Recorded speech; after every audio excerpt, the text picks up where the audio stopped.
welcome to my channel, Explore with Sai. Kalanchoe. Yes, we are going to learn about Kalanchoe.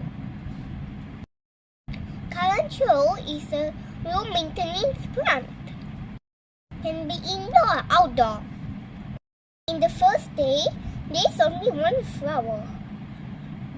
And then all the buds bloom into more flowers.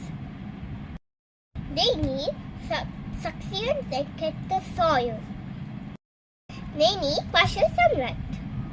Water them twice per week.